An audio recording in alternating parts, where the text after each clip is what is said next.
before we cook, we need to make sure we have one critical step, and that's a whole lot of steps, and that's making sure our mise en place, everything in its place, is in place before we get started. Over in the pot over here, I have some celery root that's been boiling from our large diced celery root, so it's nice and soft for our celery root puree. I have some saute pans, our chicken stock's on. We have all the pans that we need in order to execute this dish.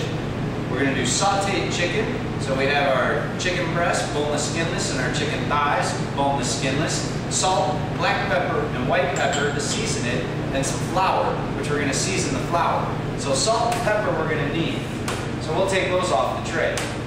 We have our gloves for plating, for when we're ready to eat foods. We have all the utensils that we can imagine using. I have an excess of spoons. I love to cook with spoons.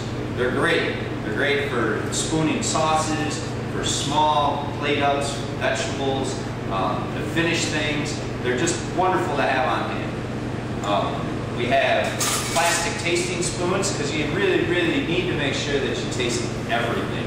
As young culinarians, it's one of the most crucial things that we can look for, and that I try to teach, is to make sure that you taste everything. Taste it as you go. Taste the raw ingredients. Taste it halfway through. Taste the finished product. That way we know how to develop flavors along the stages of cooking. So we have our tasting spoons. We have our batnet zucchini, which we're going to just saute, which isn't going to take much time at all. So we're going to put these away on a half sheet tray that I have down here. We have our batnet zucchini. We have our brunoise carrots, which we're going to do a nice maple glaze. So we're going to get these cooking right away. We're going to take those, put them in a pot, and put them on some water. When we get them about a third, about a halfway cooked, we're going to turn them off, strain them, and add some maple syrup to them and a little whole butter. I have some cubed whole diced butter. And then we can get into the talk of our sauce, our Hunter sauce for our chicken. Our Hunter sauce, we have a glace de Lyon reduced veal stock, which has been cooking for days and days and days. And we took it out, we strained it, we put it in a small pot, and we're going to fortify this with a whole bunch of good flavors.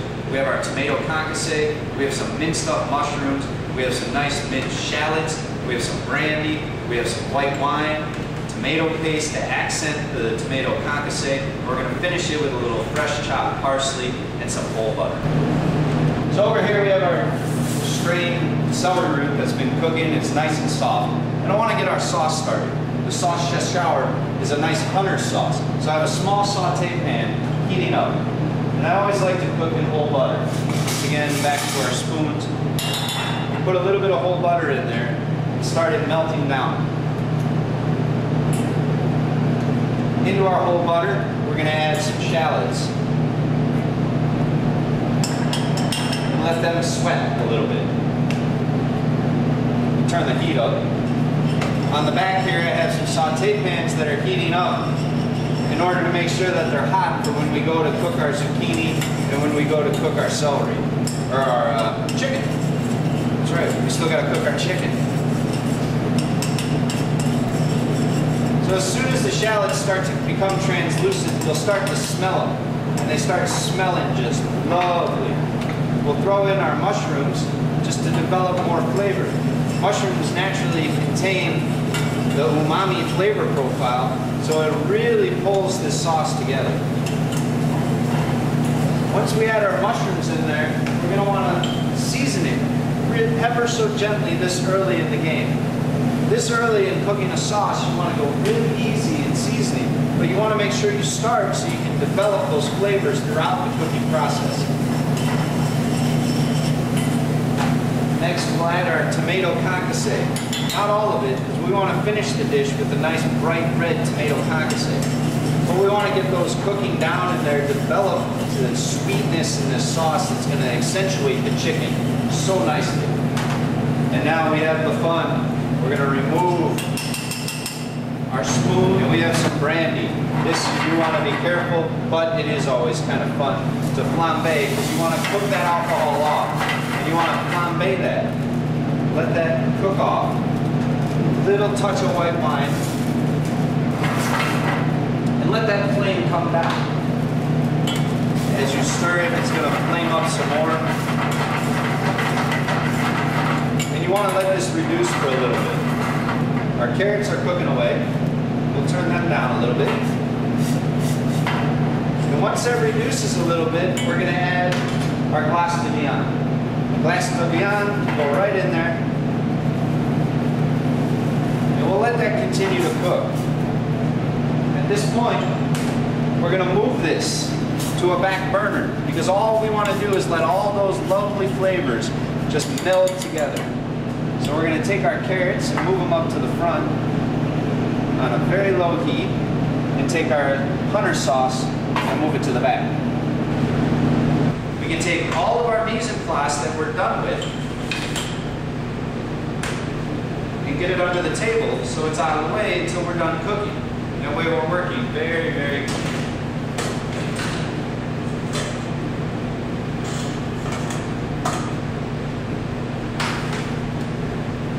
Next, we'll do our celery root puree. We have our cooked celery root that's been draining. And this is a ricer. We're going to put our celery root into the ricer. And we're going to mash it.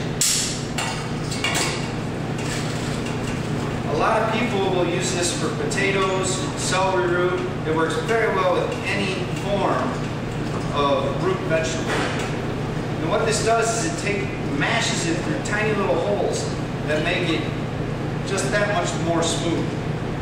Scrape down the sides with a rubber scraper and continue to press it through our ricer. At this point, I'm going to get really, really intimate with the food. So instead of making sure that I don't touch it, I'm going to wear some gloves in case I can touch it.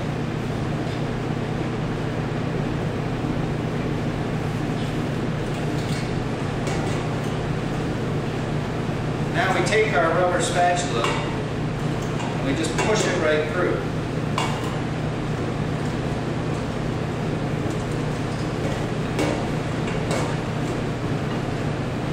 And now we're left with this celery root that we can then take and press through a tammy. A tammy is a fine mesh strainer that's going to get all those little particles out of that celery root puree. We go right into a bowl, and we're going to end up with this very, very smooth vegetable puree.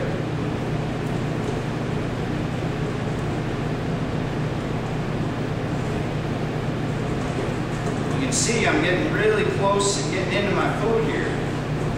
That's why I want to make sure I'm extra safe by wearing gloves.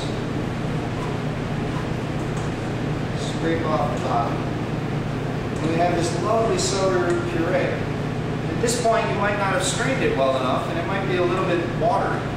So what we can do is take these and put this right into a saute pan, and we'll reduce it down with a little bit of cream and a little bit of butter. So we'll get that process started as well. At this point, we really want to make sure that we taste it. It tastes very nice, sweet, celery, the essence is there. There's not any salt or pepper in this at this point. And what I'm going to do is wait and just hold this in the pan until we're ready to plate up. Our sauce is going, our chicken stock is going. It's looking wonderful. So over here, we have our chicken. And what we want to do is make sure we wear gloves. And we're going to season up our chicken and season up our flour. Salt, black pepper, and white pepper. We season our flour with our salt and our pepper. And we just mix that up really, really nicely. Next, you want to make sure you season your chicken, which is on ice still, with salt and pepper. You want to season high. You don't want to season real close to the food. When you season real close to the food, you get chunks of salt and pepper all clustered together.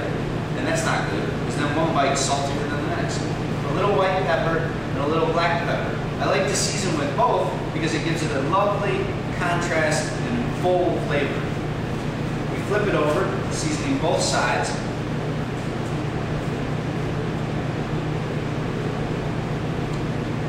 And anytime I saute with flour and a seasoned flour, you only want to get one side.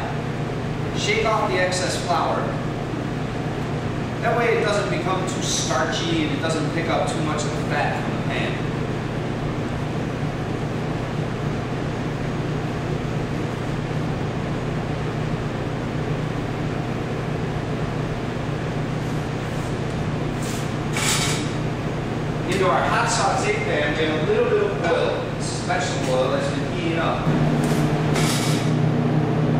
hot saute pan, we have a little bit of oil. This is vegetable oil that's been heating up. And we put the flour side down, placing it away from us. If you don't hear it hit the pan, your pan's not hot enough.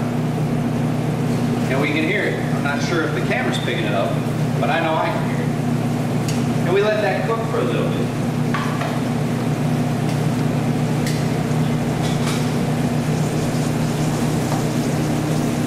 Once it's cooked, I have a sizzle platter ready because we're going to finish this in the oven. So once we get a nice sear on the outside of it, we're going to flip it over, put it on the sizzle platter, and then go in the oven. While that's nicely browning, let's go over to the deep fryer and talk about our potatoes. Remember our julienne cut potatoes from our knife skills? Here they are, soaking in water. What we want to do is dry them out onto some paper towel. And we're just going to fry these up until they're nice and crispy. So we spread them out on the paper towel and kind of pat them dry, just to get some of that water off. And then into a deep fryer with some very nice, fresh and clean vegetable oil, we're going to place our potatoes.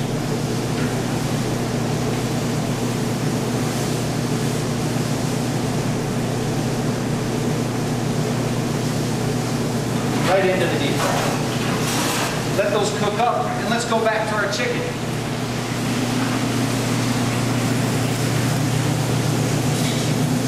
Get a pair of tongs and we can check it and see that it's getting nice and brown. Not quite there yet. But as it cooks, it's going to seal in those flavors more and more and more.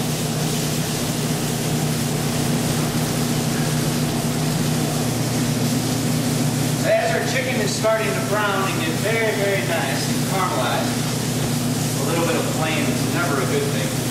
We get a nice sear on it.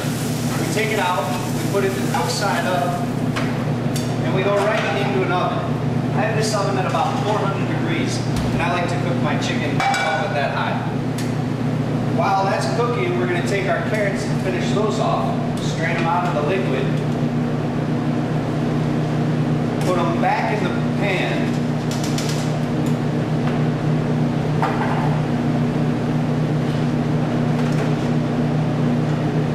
grab a little bit of our maple syrup from earlier,